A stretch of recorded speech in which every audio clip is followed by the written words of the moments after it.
floresta, muitas vozes, e a gente começa com a participação do Ronaldo Amanaé, que é coordenador executivo da Federação dos Povos Indígenas do Estado do Pará, FEPIPA. Executivo da FEPIPA, nossa Federação dos Povos Indígenas do Estado do Pará.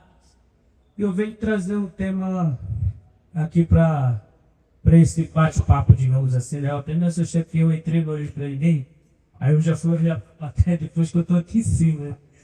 E está bem lotado. Que bom, muito importante a gente conhecer um pouco do que conhecer e viver e discutir, buscar soluções para alguns problemas que a gente enfrenta, né? Eu trago um pouco sobre essas soluções indígenas para a governança climática da Amazônia, considerando nossos saberes e os nossos direitos tradicionais, constitucionais. Pode passar? Tem aqui o negócio. Então, pela primeira vez, eu sendo convidado, eu acabei seguindo todos os protocolos, né? Até um modelozinho de apresentação.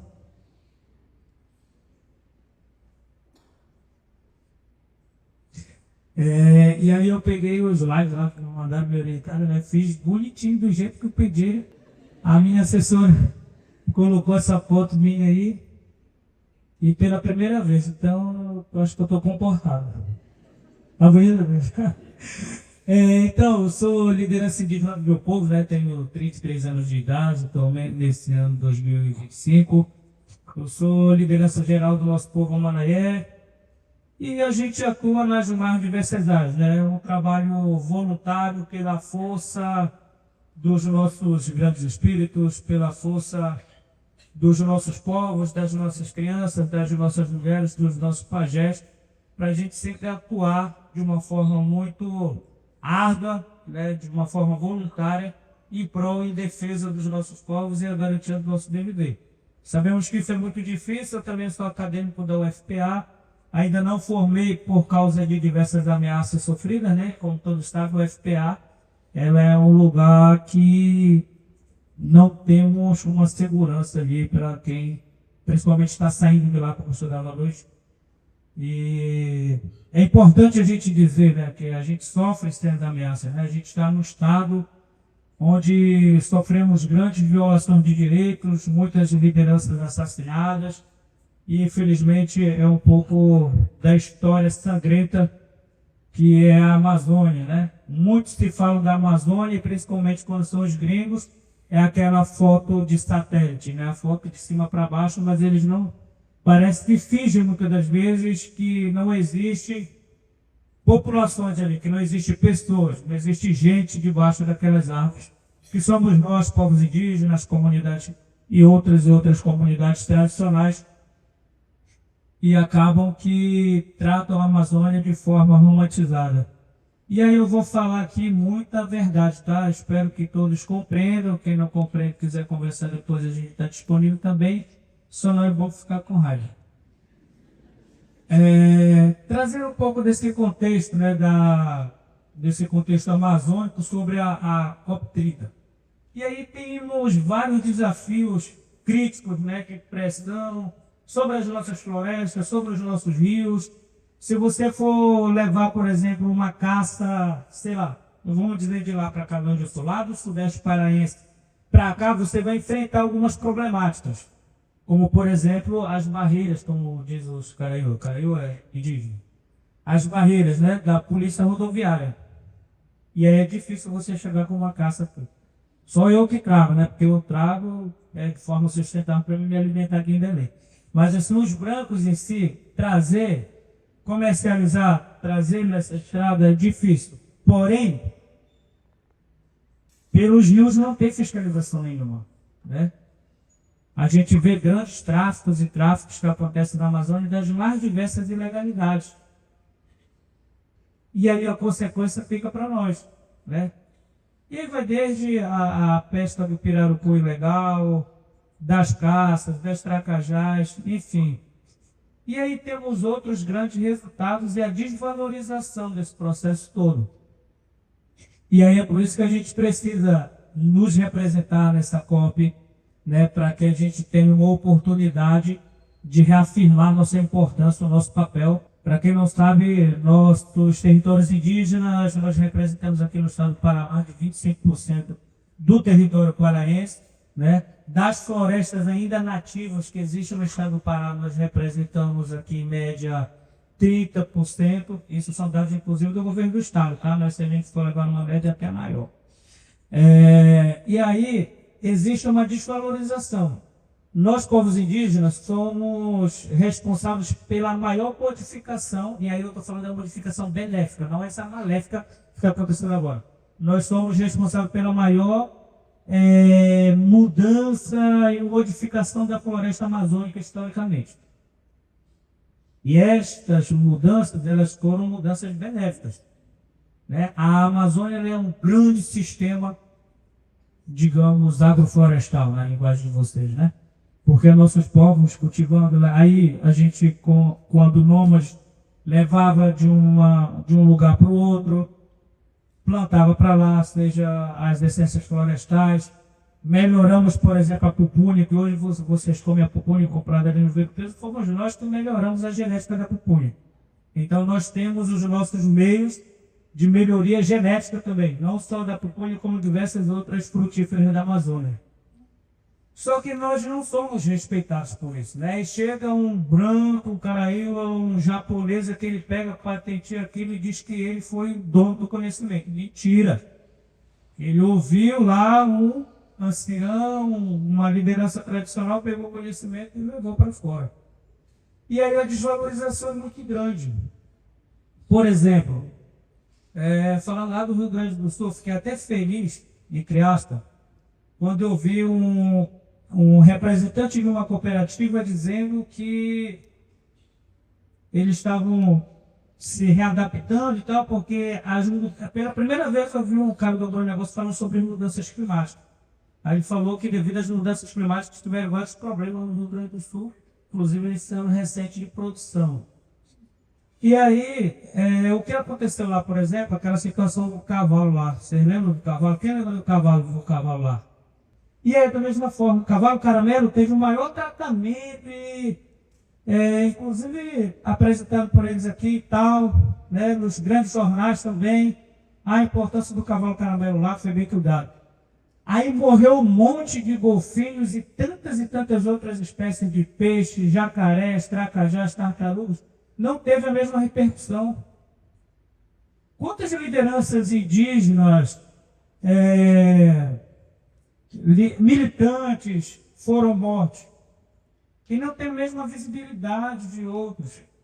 Por exemplo, há uns anos atrás, tinha acho que era até em inglês, Dom Phillips, é inglês, né? O Dom Phillips, ele estava junto com outro representante da FUNAI fazendo uma atividade lá pro Vale do Javari. Aí foram assassinados os dois, lembra daquela repercussão? Dom Phillips e Bruno morreram, assassinados. Aquela repercussão todinha só se deu porque tinha um estrangeiro. Só porque tinha um estrangeiro. Se fosse só um brasileiro seguidor da FUNAI, não tinha tido a mesma repercussão. Ou seja, porque nós valorizamos o de fora. Essa é a verdade. A mídia, ela é por de fora. Se fosse um representante de uma fundação, de qualquer coisa que estivesse falando aqui, inclusive em nome da Amazônia, teria um monte de canais de televisão aqui para filmar o cara. Mas como é nós, é só não ver, mas vou embora. Então, nesse sentido, a gente fala das práticas tradicionais, porque nós sabemos que são muitos e muitos enfrentamentos que nós temos aqui, mas nós temos práticas, né, saberes tradicionais que são possíveis da gente ter essa mudança climática, da gente ter um manejo sustentável, do exemplo do grande sistema agroflorestal nosso, que ele continua sendo destruído. Infelizmente, os dados dizem algumas coisas, mas a prática ela diz outra. Inclusive para a professora, que eu acho que é a meteorologista, palavra que me antecedeu aqui. E aí eu fui para fazer, inclusive do tal do Redmar lá, né, que está sendo construído no estado do Pará. Eu fui para Santarém. A gente quase se perdeu no rio, porque a gente não conseguia enxergar o rio devido à fumaça, né? E aí a gente viu também as grandes perdas de peixe, né? Esqueci o nome do lago lá, inclusive em Santarém também, que teve morreu tudo lá. Mas não teve a repercussão. Mas nós temos povos, comunidades que fazem muitas práticas que garantem o desenvolvimento, garantem a sustentabilidade, garantem a subsistência do nosso povo de uma forma que seja mais resiliente, né? Uma forma que possa, de fato, inspirar os demais e que consigam também valorizar esses nossos produtos, como, por exemplo, aqui, inclusive, está no Instagram, que é da Agência Sociedade, que é o Instituto Cabu, que trabalha, né, com a castanha do cumaru e tal, a amêndoa do cacau também, que faz excelentes chocolates. E é importante vocês comprarem lá. Fazendo a campanha aqui já também. E aí, nesse sentido, de todas essas problemáticas que eu já fui falado, não vou repetir, porque o tempo é curto e também é 18 minutos, né, doutor? Mas o meu aqui está correndo geral, né? Era para ser só. E aí, nesse sentido, de todas essas problemáticas que existem, que foram trazidas, inclusive, na apresentação do painel anterior, que eu não vou repetir aqui, uma das coisas que nós falamos e que estamos lutando bastante é sobre a demarcação das terras indígenas, né? Existem muitas e muitas especulações sobre o marco temporal, né? Eu não vou falar da tese do marco temporal, que é complicado, mas enfim, que querem negar o seu direito a partir da Constituinte de 88, né? Da Constituição Federal. Mas para nós é fundamental a demarcação dos nossos territórios indígenas para manter essa Amazônia viva, para fortalecer. Eu já ensinei, e aí não é modéstia à parte, ensinei mesmo o governo do Estado a falar floresta viva e não floresta em pé, porque ela pode estar em pé, mas ela pode estar morta, como é o caso daquela zona lá de Tucuruí, lá de Altamira. Então é floresta viva. E nós, enquanto povos indígenas, nós entendemos que a floresta, nós somos apenas uma parte da floresta, nós não somos o dono da floresta. E aí essa conta ela paga se você não respeitá-la, né? Como, por exemplo, o que aconteceu no Rio Grande do Sul, aquelas grandes inundações, aquelas são respostas da floresta. E aí a gente precisa ter esse compromisso, né, que seja de forma global, né, para a gente evitar cada vez mais essas grandes emissões que estão acontecendo. E para isso, como é que a gente está fazendo com os povos? Além de fazer nossas práticas lá, mas só nós não somos suficientes, a gente está construindo junto aos governos também. No nosso caso aqui do Pará, junto ao governo do Estado do Pará, criamos, inclusive, acho que passou na apresentação anterior, do painel anterior, que é o Plano de Bioeconomia. Lá nós temos inúmeras propostas. Porque também não é só você dizer que sabe, tem conhecimento. Hoje, para você fazer uma vigilância, você precisa de recursos. Para você fazer certas atividades, você precisa de diversos tipos de recursos.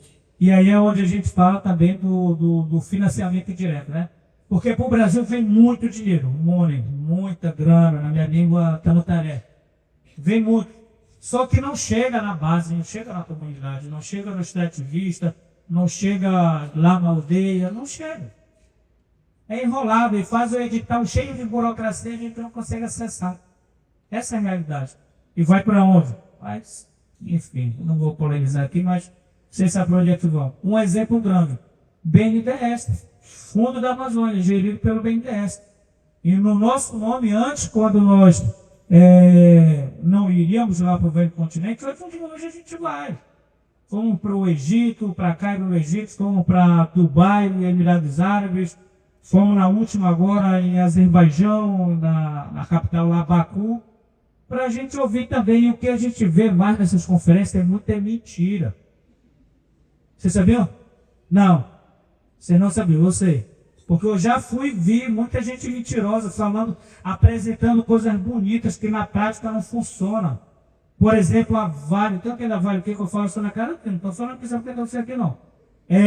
Falando de apresentação que cuida muito bem do povo xicrim, que executado PBA com a maior qualidade possível. Mentira. Na verdade é que nós, povos indígenas, para termos acesso ao nosso direito, é com muita luta. E os nossos povos estão muito contaminados por esses grandes empreendimentos que tem, né? E aí um pouco do que eu já falei aqui das inovações, né, do protagonismo indígena nessa Copa, ela é importante. Aí vai ser preciso que nós possamos, de fato, discutir da melhor forma possível. E aí eu convido vocês que teremos na UFPA a Cúpula dos Povos, e vai ter vários povos, não só povos indígenas, povos em geral aí. Nós temos essa campanha também, que é uma campanha internacional com todas as nossas organizações, FEPIP, COIAP, a PIB, no qual fala a resposta somos nós. Mas somos nós, não é só nós indígenas não, é todos nós aqui. Desde você que pega e joga a garrafa lá da porta do carro para ir para o esgoto, e aí topa o esgoto, depois bota a culpa no prefeito que não está fazendo nada, apesar de estar fazendo muita coisa mesmo, mas a gente tem que ter a responsabilidade, desde a bagana do cigarro ao copo de refrigerante que você usa, né? Então, assim, desculpem, o tempo é pouco e é muita demanda, é muita luta, é muita coisas que nós deveríamos falar, mas falar em 18 minutos é um grande desafio para mim. Principalmente a gente que se esforça e se força a falar o português, né? Que é a nossa segunda língua, ou terceira. É um pouco complicado e a gente vai aprendendo essas palavras que inventam, né? E aí, para concluir, invento palavras. Agora, todo mundo fala de mudanças climáticas, aí depois é mudanças e adaptações climáticas, depois resiliência climática, justiça climática, tudo falando a mesma coisa. E aí é importante que nós, de fato, possamos dar uma resposta para o mundo. Não fazendo movimento que a gente está criticando o político, criticar o governador, o prefeito, não sei o quê, não. Bora falar, de fato, de meio ambiente. De meio ambiente, para essas pessoas que vêm aqui para Belém.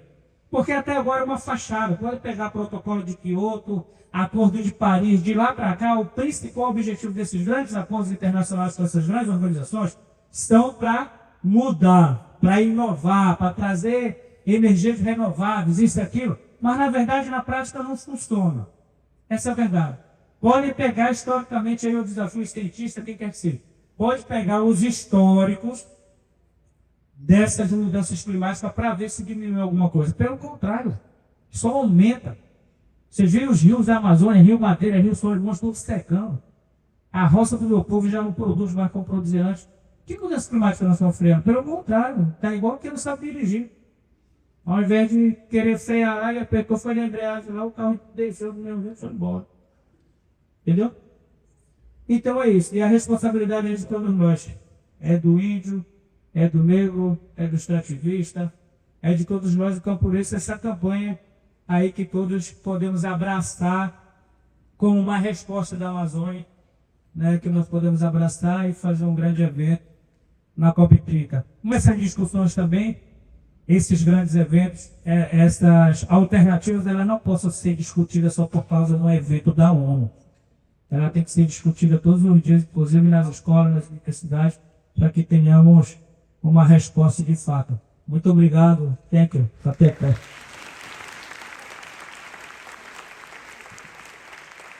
Agradecemos aqui ao Ronaldo Amanaé, que é coordenador executivo da Federação dos Povos Indígenas do Estado do Pará, que é a FEPIPA.